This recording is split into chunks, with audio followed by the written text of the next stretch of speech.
अस्सलामुअलैकुम and welcome to my YouTube channel doctor Arshad here. और आज हम बात करेंगे जीआई हार्मोन्स के बारे में। ठीक है, जीआई हार्मोन में जब से हमारे साथ पहला चीज़ आता है क्या है, गेस्ट्रिन। ठीक है, अब गेस्ट्रिन है क्या चीज़ और एक काम क्या करता है। ठीक है, तो गेस्ट्रिन हमारे साथ क्या है, जीआई हार्मोन है। ये रिलीज होता है किधर से, जी सेल्स, किधर से, antrum antrum of stomach and duodenum। ठीक है, अब इसके जो स्टिमुलस है, मतलब किन किन चीज़ों से ये ज़्यादा बढ़ जाते हैं। ठीक है, ये क्या है, स्मॉल पेप्टाइड्स है, अमाइनो एसिड, फिनाइल एनानीन है, and tryptophan, and distension of stomach by vagus and gastrin releasing peptide GRP. ठीक है, अब इनहिबिट किस चीज़ पर होता है कि जब प्रोटॉन सिक्रीशन इंक्रीज होता है, मतलब एसिडिक एनवायरनमेंट में ये क्या होता है, इनहिबिटेड होता है, एंड सोमेटोस्टेटिन। ठीक है, अब जो इसका रिलीज कैसे होता है, ठीक है, गेस्ट्रिन। ठीक है, अपने यहाँ ध्यान देना है, ये क्या, वहाँ से गेस्ट्रिन ये रिलीज होता है ब्लड स्ट्रीम को, release into blood stream. Gastrin then travel to stomach, फिर स्टमक को आ जाती है, where it bind to receptor, और अपने रिसेप्टर पर बाइंड होते हैं किस चीज़ पर, पेराइटल सेल में। ठीक है, और ये रिस्पॉन्सिबल होता है किस चीज़ पर, प्रोड्यूसिंग HCl। ये क्या पैदा करता है, प्रोड्यूसिंग HCl। तो HCl लेवल इंक्रीज होता है, जब ये इंक्रीज होता है एसिडिक इन्वायरमेंट बन जाता है, और जब एसिडिक इन्वायरमेंट बन जाता है तो गेस्ट्रिन लेवल फॉल कर जाता है। ठीक है, तो गेस्ट्रिन लेवल फॉल कर जाता है। इसके फंक्शन क्या है, promote digestion and stimulate the growth of gastric mucosa and increase gastric motility. This is exam point of view कि क्या करता है, increase the gastric motility and promote digestion, stimulation of growth in gastric mucosa. ठीक है, अब जो second number पे हमारे पास आता है वो क्या है, CCK, कोलेसिस्टोकाइनेज। ठीक है, अब कोलेसिस्टोकाइनेज क्या है, फंक्शन इसका क्या है कि अब इसका फंक्शन में पता है, stimulate and release a bile. ठीक है, ये स्टिमुलेट करता है और बाइल को क्या कहते हैं, रिलीज करते हैं। नॉर्मली बाइल किधर परफॉर्म, गॉल ब्लैडर। ठीक है, bile which are produce by the liver, bile किधर से प्रोड्यूस होता है, लीवर में, and store in the gall bladder, और स्टोर किधर होता है, गॉल ब्लैडर में। ठीक है, अब ये हेल्प करता है डाइजेशन में एंड एब्जॉर्प्शन ऑफ फैट्स में। ठीक है, हर जब सीसी के अपनी रिसेप्टर को बाइंड कर जाता है, ठीक है, गॉल ब्लैडर, जब गॉल ब्लैडर पर ये बाइंड कर जाता है, it cause the bladder to contract, bladder के क्या होता है, कॉन्ट्रैक्शन शुरू हो जाती है। ठीक है, releasing bile into the small intestine, और क्या रिलीज करते हैं, बाइल रिलीज करते हैं स्मॉल इंटेस्टाइन में। अब जो हमारे सीसी के है, ये also stimulate the pancreatic enzyme, जैसे लाइपेज, प्रोटीएज, एमाइलेज। ठीक है, वो ज़रूरी होता है किस चीज़ के लिए, digestion of fats, protein and carbohydrate. ठीक है, अब सीसीके को नेक्स्ट पार्ट ये कि हम इसको स्टाइटी हार्मोन भी बोलते हैं। ठीक है, जब हम पूरा खाना खा जाए, ये सिग्नल देता है ब्रेन को कि बॉडी कंज्यूम एनफ फूड, कि बॉडी ने मतलब एनफ फूड कंज्यूम किया है, so it help in regulating over eating. ठीक है, अब ये रिलीज किधर से होता है, आई सेल ऑफ duodenum एंड जॉर्जिनम। ठीक है, अब इसके जो स्टिमुलस है, जैसे कि हमने बताया कि फैट्स वगैरह, food amino acid, small peptide, fatty acid, ये चीज़ें आते हैं तो हमारे साथ सिक्रीशन क्या हो जाता है, सीसीके के इंक्रीज हो जाते हैं। और इंक्रीज होने सीसीके बाइंड करता है किसको, रिसेप्टर्स ऑन गॉल ब्लैडर, क्या करता है, गॉल ब्लैडर कंट्रैक्शन करता है। ठीक है, तो क्या फंक्शन है इसकी, stimulate contraction of gall bladder and inhibit gastric emptying, और गैस्ट्रिक एम्पटिंग को क्या करता है, कम करता है। जैसे कि हमने बताया कि ये स्टाइटी हार्मोन भी है। जब स्टाइटी हार्मोन भी है तो हमारे बॉडी को पता है कि आपने एनफ खाना खा लिया, तो स्टमक जो मोटिलिटी है उसको क्या कहते हैं, डिक्रीज कर देते हैं, हम फुल हो जाते हैं। ठीक है, अब जो हमारे पास सिक्रेटिन है, सिक्रेटिन हमारे इसके साथ किधर से रिलीज होता है, सी सेल ऑफ द duodenum। ठीक है, ये किस चीज़ से, प्रोटॉन एंड duodenum, मतलब जब एसिड इन्वायरमेंट ज़्यादा हो जाते हैं हमारे एब्डोमेन में, duodenum में। ठीक है, फैटी एसिड एंड duodenum, इसकी सिक्रीशन, इसकी एक्शन क्या है, इंक्रीज बाइकार्ब सिक्रीशन, ये बाइकार्ब सिक्रीशन को क्या करते हैं, ज़्यादा कर देते हैं, and decrease the gastric acid secretion. ठीक है, गैस्ट्रिक प्रोटॉन सिक्रीशन क्या करते हैं, डिक्रीज कर देते हैं। अब जो जीआईपी है, ग्लूकोज डिपेंडेंट इंसुलिनोट्रोपिक पेप्टाइड, आपने इनको याद कैसे ऐसे रखना है कि जब हम खाना खाए तो खाना खाने के बाद हम जीआईपी या वीआईपी बन जाते हैं। ठीक है, जैसे हम वीआईपी बंदे बन जाते हैं, जैसे हम खाना खाते हैं बॉडी में ग्लूकोज जमा हो जाते हैं। ठीक है, एमाइनो एसिड हो गया, फैटी एसिड हो गया, ग्लूकोज हो गया, जिसे हमारे बॉडी में जाते हैं तो ये मेंटेन करता है ब्लड शुगर लेवल को। ठीक है, ब्लड शुगर लेवल को ये हाई नहीं होने देता है। जब ब्लड शुगर लेवल को हाई नहीं होने देता है तो ये क्या करेगा कि इंसुलिन को रिलीज करेगा फ्रॉम पैंक्रियास। ठीक है, तो इंसुलिन सिक्रीशन ज़्यादा करेगा और डिक्रीज गैस्ट्रिक प्रोटॉन सिक्रीशन, और ये किधर से रिलीज होते हैं, duodenum एंड duodenum। ठीक है, अब जो की वर्ड्स है, फॉर एग्जांपल ये कहते हैं, जैसे हमने बताया CC K decrease stomach contractility and increase intestinal motility. CC K क्या है, स्टमक कंट्रैक्टिलिटी को क्या है, डिक्रीज कर देते हैं, और इंटेस्टाइनल मोटिलिटी क्या है, इंक्रीज कर देते हैं। ठीक है, गेस्ट्रिन की जो फंक्शन है, बोथ गेस्ट्रिन जैसे हमने बताया कि इसकी जो सिक्रीशन है ये ब्लड स्ट्रीम में आ जाती है, फिर gastrin travel to the stomach, act on the parietal cell and responsible producing HCl। ठीक है, तो ये क्या करता है, दोनों इंटेस्टाइनल और गैस्ट्रिक म्यूकोसा दोनों को क्या करता है, इंक्रीज कर देता है। ठीक है, सिक्रेटिन जैसे हमने बताया कि सिक्रेटिन क्या करते हैं, decrease both intestinal as well as the gastric motility, दोनों को क्या कर देते हैं, कम कर देते हैं। ठीक है, अब जो नेक्स्ट पॉइंट है हमारे साथ क्या है कि gastrin which of the following increase the gastric motility, मतलब गैस्ट्रिक मोटिलिटी कौन सा डिक्रीज कर देते हैं, हमने पहले भी डिस्कस किया, गैस्ट्रिन। ठीक है, which of the following hormone increase the gastric emptying, अब गैस्ट्रिक एम्पटिंग कौन सा हार्मोन जो है वो इंक्रीज कर देता है, gastrin. Gastrin two function, intestinal motility भी इंक्रीज कर देते हैं, गैस्ट्रिक मोटिलिटी भी डिक्रीज कर देते हैं। गैस्ट्रिन मेन फंक्शन क्या होता है कि स्टिमुलेट, जैसे हमने बताया कि एक्ट करता है एंड पैराइटल सेल पे क्या प्रोड्यूस करता है, HCl एंड पेप्सिन सिक्रेशन। ठीक है, gastrin secretion is not affected, alcohol से इफेक्टेड नहीं होगा, अल्कोहल इस पर इफेक्ट नहीं करता है, रिमेंबर दैट। ठीक है, दैट हायर एथेनॉल विस्की हो गया या एक्जिन हो गया, कांगो हो गया, not stimulate gastric acid secretion to release gastrin. ठीक है, अब gastric secretion increased by stomach distension, this is most important. गैस्ट्रेशन क्या होता है, स्टमक डिस्टेंशन क्या है, स्टमक डायलेशन है, एबनॉर्मल एक्सपेंशन।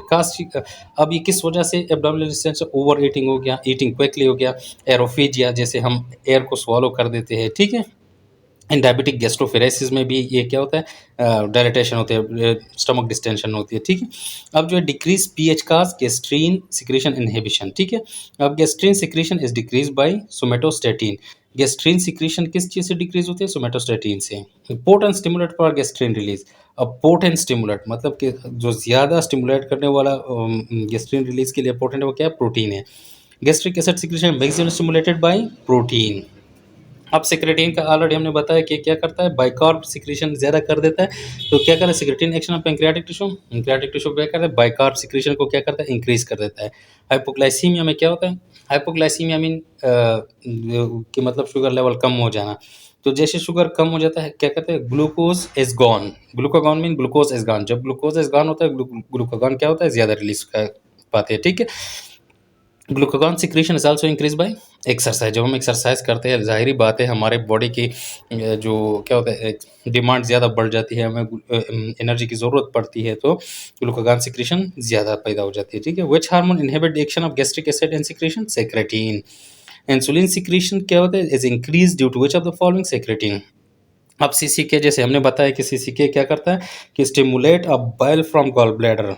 ठीक है, bile are produce by the liver and store in gall bladder, bile जो है वो लीवर में प्रोड्यूस होता है और स्टोर होता है गॉल ब्लैडर में। ये क्या करता है, help in digestion and absorption of fat, जब सीसीके अपने रिसेप्टर को बाइंड कर जाता है gall bladder, it cause the gall bladder to contract and releasing bile into the small intestine.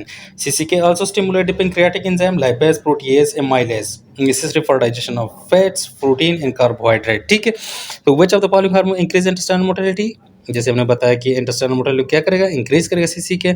Regarding exocrine pancreatic function, secretion increased by CCK, action of CCK increase intestinal motility। ठीक है, which of the following increase pancreatic secretion and release calcium from sarcoplasm, CCK, which hormone is for bloating and delay gastric emptying, ये याद रखना है, bloating में और delay gastric emptying में कौन सा इन्वॉल्व होता है, सीसीके। ठीक है, which of the following increase contraction of gall bladder, जैसे हमने बताया कि अपने रिसेप्टर पर बाइंड हो जाते हैं, जैसे रिसेप्टर बाइंड पर हो जाते हैं गॉल ब्लैडर क्या क्या कंट्रैक्ट करता है, तो सीसीके। ठीक है, अब जो which of the following as absorption of digestion, CCK. ठीक है, अब जो अदर में आते हैं, विगॉटमी डन फॉर, अब विगॉटमी है क्या चीज़, विगॉटमी ये होता है ना कि जैसे हम वेगस नर्व को जो है कट कर देते हैं, कि vagus nerve is responsible producing HCl, ठीक है, गैस्ट्रिक एसिड एंड पेप्सिन। तो अगर हम वेगस नर्व को कट करें पार्शली या कंप्लीटली विगॉटमी करें, तो उसमें क्या हो गया, डिक्रीज गैस्ट्रिक एसिड, क्योंकि अब जो स्टिमुलस है एसिड को प्रोड्यूस करने के लिए वो नहीं है, वेगल स्टिमुलेशन नहीं है। जब वेगल स्टिमुलेशन नहीं होगा तो गैस्ट्रिक एसिड हमारे साथ क्या होगा, डिक्रीज होगा और पेप्सिन सिक्रेशन। ठीक है, और जब हम ये किस कंडीशन में करें, जब अल्सरेशन हो, जब अल्सरेशन हो ज़्यादा एसिड की वजह से, तो हम विगॉटमी करते हैं। जब विगॉटमी करते हैं, हमने गैस्ट्रिक एसिड को कम कर दिया, तो गैस्ट्रिक का जो म्यूकोजा है उसकी रीजनरेशन होगी। ठीक है, तो regeneration of gastric mucosa due to vagotomy, enzyme secreted by small bowel enterokinase. ठीक है, अब जो एंटेरोकाइनेज है, जैसे कि हमने पहले लेक्चर में भी बताया था कि activate which of the following trypsinogen, and pancreatic trypsinogen enzyme converted to active form of trypsin by the help of enterokinesis। ठीक है, और जो पेंक्रियाटिक ट्रिप्सिनोजिन एंजाइम है वो कन्वर्ट होता है टू एक्टिव फॉर्म ट्रिप्सिन को with the help of enterokinase. अब chief pancreatic enzyme responsible for protein digestion is trypsin, ठीक है। Normal person with decrease HCl, अगर नॉर्मल पर्सन है और डिक्रीज HCl है क्या होगा, एबनॉर्मल प्रोटीन डाइजेशन होगा, क्योंकि HCl लाजमी होता है, इंपॉर्टेंट होता है फॉर प्रोटीन डाइजेशन, ठीक है। gastric acid secretion is mediated by H2 receptor, ठीक है। and normal person decrease acid secretion cause abnormal protein digestion because acid activate, जो acid है वो activate करता है पेप्सिनोजेन को into pepsin which is turn to digest, मतलब जो हेल्प करता है हमारे साथ डाइजेस्ट करने में, प्रोटीन को डाइजेस्ट करने में। तो अगर हमारे साथ एसिड कम हो, पेप्सिनोजेन कन्वर्ट नहीं होगा पेप्सिन को, तो प्रोटीन डाइजेस्ट नहीं होगा, तो हमारे साथ क्या होगा, एबनॉर्मल प्रोटीन डाइजेशन, ठीक है। Which of the following increase gastric secretion, increasing of protein, ठीक है। Opening of the lower oesophagus sphincter mediated VIP, VIP और जीआईपी को याद रखना है। आई एम वीआईपी, मैं वीआईपी बंदा हूँ, जा रहा हूँ खाने के लिए जीआईपी, तो जीआईपी आपके जहन में डायरेक्टली याद आता है कि मैं खाना खा रहा हूँ, ग्लूकोज लेवल ज़्यादा होता है, तो हमारे साथ फंक्शन क्या करेगा कि इंसुलिन ज़्यादा रिलीज करेगा, ठीक है। Gastric emptying is delay by CCK and gastric emptying increase by gastrin and thoracic vagotomy में, जैसे हमने बताया विगॉट में क्या होता है, थोरेसिक नर्व को कट, सॉरी वेगस नर्व को, वो नर्व को कट किया, तो वेगस नर्व को आम फंक्शन चाहिए था कि HCl को प्रोड्यूस करना।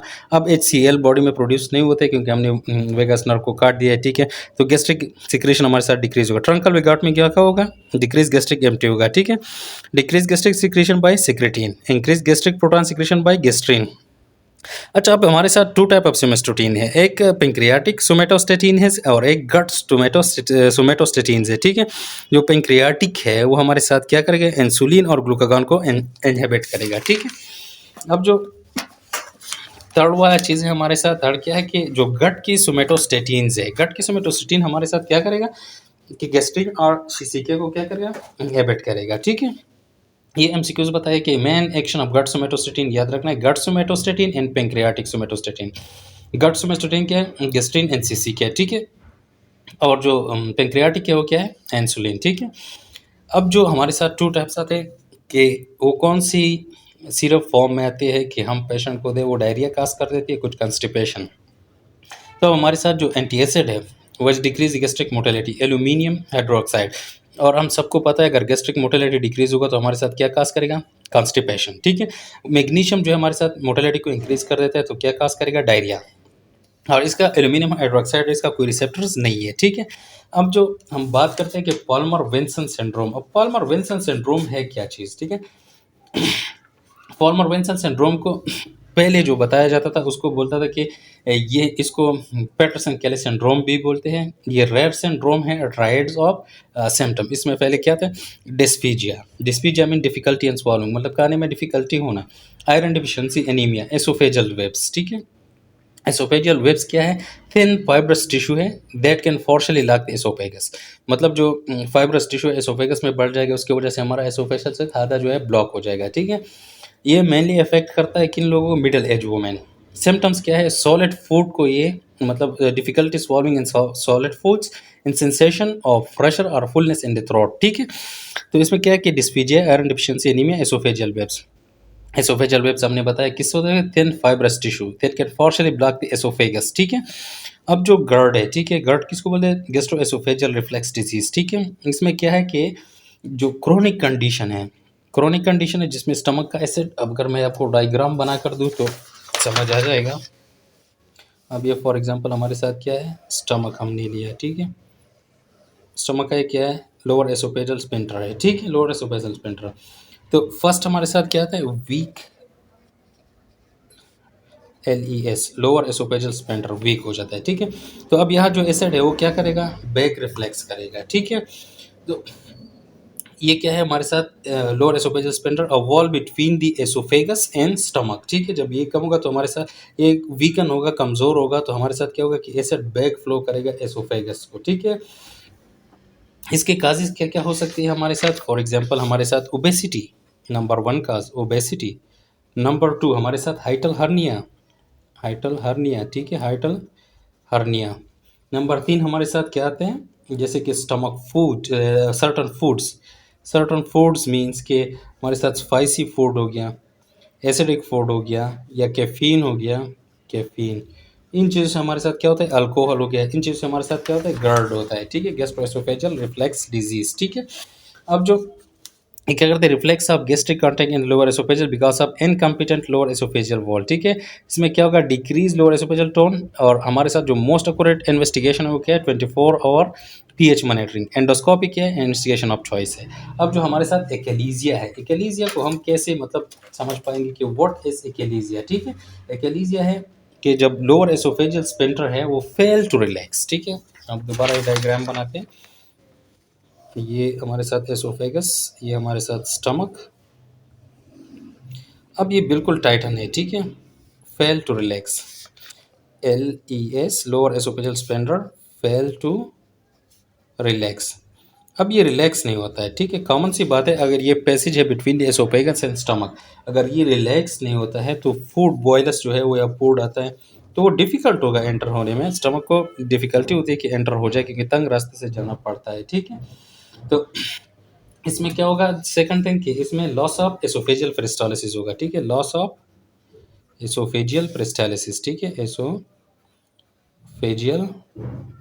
पेरिस्टालिसिस। पेरिस्टालिसिस किसको बोलते हैं, द मोमेंट ऑफ बॉयल्स। ठीक, खुराक। ठीक है, तो हम एसोफेजियल, ये क्या होगा, लॉस होगा, लॉस ऑफ एसोफेजियल पेरिस्टालिसिस। ठीक है, ये बिल्कुल एम्पेयर्ड होगा, एम्पेयर्ड और एब्सेंट, एम्पेयर्ड और एब्सेंट, या मतलब एम्पेयर्ड होगा या बिल्कुल भी नहीं होगा। ठीक है, अब सिम्टम्स इसके क्या होते हैं कि मतलब डिस्फीजिया होता है, difficulty in swallowing particular solid food, regurgitation होता है। अब रिगर्जिटेशन क्या है, फूड और liquid coming back to the throat. ठीक है, टू द थ्रोट। इसके साथ चेस्ट पेन भी होगा, जैसे मिमिक द कार्डियक पेन, इसी तरह होगा। ठीक है, इसका वेट लॉस, हार्ट बर्न। ठीक है, चीज़ें हो गई। अब डायग्नोसिस के लिए हम क्या करते हैं, एसोफेजियल मानोमेट्री करते हैं, बैरम स्वालो करते हैं, एंडोस्कोपी करते हैं। तो ये क्या कहते हैं, गैलीजियम मोटिलिटी डिसऑर्डर 3 एबनॉर्मेलिटी, जैसे हमने बताया कि फेलियर होता है relaxation lower oesophageal sphincter due to loss of ganglionic cell and myenteric plexus. ठीक है, so high LES resting pressure. Aperistalsis, aperistalsis हमने बताया कि इसमें पेरिस्टालिसिस एब्सेंट होगा या इम्पेयर्ड होगा, which lead to progressive dysphagia to solid and liquid while in obstruction solid only. ठीक है, ये डिस्पेजिया होगा सॉलिड लिक्विड, जब ऑब्स्ट्रक्शन हो उसमें सॉलिड ओनली। ठीक है, दे में प्रोग्रेस टू लिक्विड। इन्वेस्टिगेशन क्या है, जैसे हमने बताया कि बैरम स्वालो है, बैरम स्वालो है, एसोफेजियल मानोमेट्री है, एंडोस्कोपी है। मानोमेट्री डेफिनेटिव डायग्नोसिस है। ठीक है, और जब बैरम स्टडीज हम करते हैं उसमें क्या आएगा, बर्ड फीक अपीयरेंस आएगा, चूंच से ऐसा, बरम मुर्गे की चोंच से अपीयरेंस आएगा। ठीक है, अब एसोफेजियल कार्सिनोमा क्या है, typical present with progressive dysphagia, first solid then liquid and weight loss, poor prognosis. ठीक है, पोर प्रोग्नोसिस है इसका। हाँ, लेकिन एक्लेजिया के जो ट्रीटमेंट है इसकी थ्री टाइप ऑफ ट्रीटमेंट आती है। ठीक है, ट्रीटमेंट हम कैसे करते हैं, ट्रीटमेंट एक्लेजिया की। ठीक है, नंबर फर्स्ट क्या है, डायलेशन, जैसे न्यूमेटिक डायलेशन। ठीक है, दूसरा आता है botulinum toxin, botulinum botulinum toxin. ठीक है, बोटुलिनम टॉक्सिन। बोटुलिनम टॉक्सिन हम क्यों देते हैं कि जो लोअर एसोफेजियल स्फिंक्टर है इसके मसल्स को हम क्या करते हैं, टेम्पोरली पैरालाइज करते हैं, ताकि फूड जो है इजीली पास हो जाए। ठीक है, थर्ड जो हमारे साथ आता है सर्जरी, कौन सा सर्जरी हम इसको करते हैं, हेलर मायोटमी। ठीक है, हेलर मायोटमी, हेलर मायोटमी, हेलर मायोटमी, इन मरीजों को हम क्या करते हैं। ठीक है, अब जो इन लोगों ने क्वेश्चन डाले कि most sensitive test for GERD in 24 hour, जैसे हमने बताया गर्ड को एक्सप्लेन किया, उसकी क्या 24 और पीएच मॉनिटरिंग है। अब पेशेंट है with repeat developing of dysphagia to solid, solid है and history of weight loss है, डिस्पीजिया टू सॉलिड है। ठीक है, and hematocrit was 30%, diagnosis esophageal carcinoma. क्यों, क्योंकि वेट लॉस साथ में है। ठीक है, क्योंकि बाकी में इतना वेट लॉस नहीं होगा। Progressive dysphagia only to solid food is a characteristic feature of which of the following esophageal carcinoma. ठीक है, a patient has hemoglobin 6, blood picture show target cells and microcytic hypochromic anemia.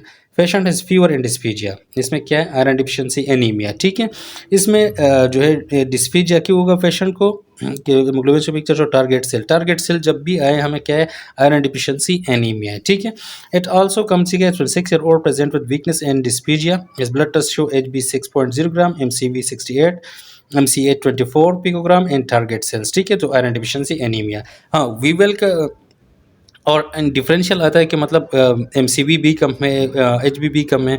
हम probably सोचते हैं कि यार इस बंदे को थैलेसीमिया तो नहीं है, ये तो माइक्रोसाइटिक एनीमिया है, उसको तो उस कंडीशन के साथ हम वो करते हैं। ठीक है, अब female complain of pain and dryness, जब भी आपको एक फीमेल होगा वो कंप्लेन करेगी कि पेन का, मुंह खुश्क हो जाना, और क्या बोला, ड्राइनेस ऑफ आईज में नमी कम हो जाना और पेरोटेड स्वेलिंग के साथ, ठीक है, उसके साथ डिस्फेजिया होगा। तो आपने डायरेक्ट सोचना है सीजॉर्टर सिंड्रोम की, ठीक है।